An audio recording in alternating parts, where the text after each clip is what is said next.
आपण जर बघितलं तर पनवेल महानगरपालिकेचे बरेचसे नगरसेवक आहेत, आजी माजी बरेचसे सदस्य आहेत, जिल्हा परिषदचे काही सदस्य आहेत, पंचायत समितीचे आहेत, काही ग्रामपंचायतीचे सरपंच आहेत, सदस्य आहेत, अशी बरीचशी मंडळी आहे आणि विविध जुने नेते मंडळी सुद्धा माझ्या सोबत आहे, जे आयुष्यभर आमच्या सोबत राहिले, अशी मंडळी सुद्धा सोबत आहे माझी.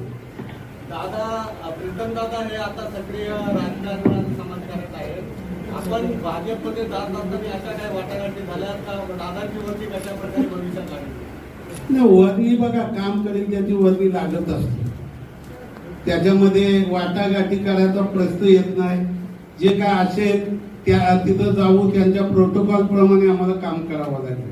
तसा आमचा प्रोटोकॉल होता एका पक्षाचा, तशा पद्धतीने जे प्रोटोकॉल असेल बीजेपीचं त्याप्रमाणे आम्ही काम करणार, त्याप्रमाणे आम्हाला काम करावं लागेल.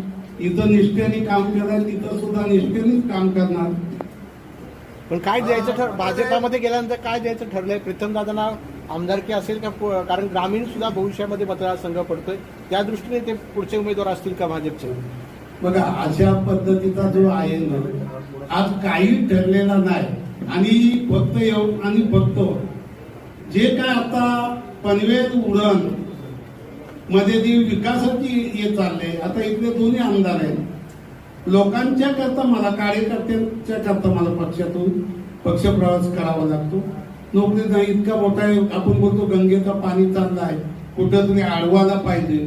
इतकी मोठी एअरपोर्ट येते, तरुण कंपनी आहेत, आता तुमच्या पत्रकारांचा सुद्धा तिथं भरपूर वर्दी लागेल का, तिथं अनेक ऍडव्हर्टाईज असतात, तिथं तुम्हाला जावं लागेल. अशा ठिकाणी आपण गेलेला चांगला. आणि आमदारच्या पुढच्या 4.5 वर्षाचा प्रश्न आहे. काम करेल तो निश्चित आमदारकी काय आणखी काय मिळालं ते मिळत असतो.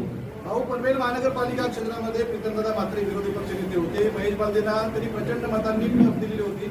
अशा परिस्थितीमध्ये पनवेल उरणमध्ये एक विरोधी पक्षनेते म्हणून त्यांची वेळी ओळख निर्माण झाली असताना कोणत्या कारणास्तव बीजेपीला तुम्हाला बीजेपीसोबत जावं वाटलं?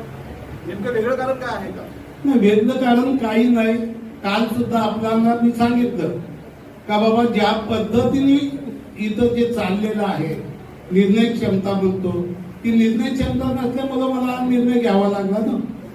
जे आपल्या विरोधी काम करतात, आपल्या पक्षात राहून सुद्धा आमच्या विरोधी काम करतात, आघाडीमध्ये अशा पद्धतीची वागणूक जर मिळत असेल म्हणून आपण तो निर्णय